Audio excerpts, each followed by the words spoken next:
ನಿಮಗೆ ಸೆಟ್ಟಲ್ಲಿ ಎಲ್ಲರ ಜೊತೆ ಮಗು ಥರ ಆಟ ಆಡ್ಕೊಂಡಿರೋನು ಸರ್ ಅವನು. ತಮಾಷೆ ಮಾಡಿಕೊಂಡು ಎಲ್ಲರ ಹತ್ರನೂ ತಮಾಷೆ ಮಾಡಿಕೊಂಡು ಅವನು ಯಾರಾದರೂ ಡೈರೆಕ್ಟ್ರ್ ಅಂತ ಕರೆದಿದ್ದು ನೋಡಿಲ್ಲ, ಗುರುಗಳೇ ಅಂತ ಕರೀತಾ ಇದ್ದ.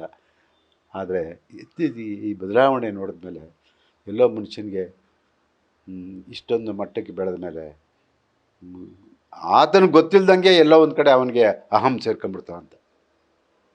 ನಾನೇ ನಡೆದಿದ್ದೆ ದಾರಿ ಅಂತಾರಲ್ಲ, ಹಂಗಾಗೋಯ್ತು. ಅದಕ್ಕೆ ನಾನು ಹೇಳೋದು, ಒಳ್ಳೆಯ ಸಹವಾಸ ಮಾಡಬೇಕು. ಏನು ಹೇಳಿ, ನಿನ್ನ ಅಭಿಮಾನಿಗಳು ನಿನ್ನ ಪ್ರೀತಿಸ್ತಾರೆ, ಇರಲಿ, ಸಂತೋಷ ನಮಗೆ.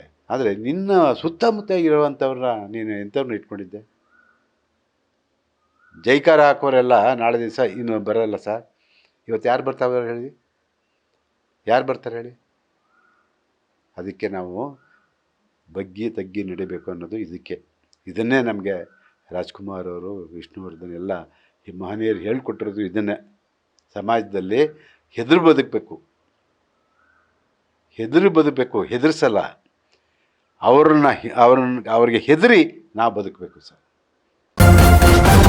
ನ್ಯೂಸ್ ಫಸ್ಟ್, ನಿರ್ಭೀತಿಯಿಂದ ನಿಮ್ಮ ಪರವಾಗಿ.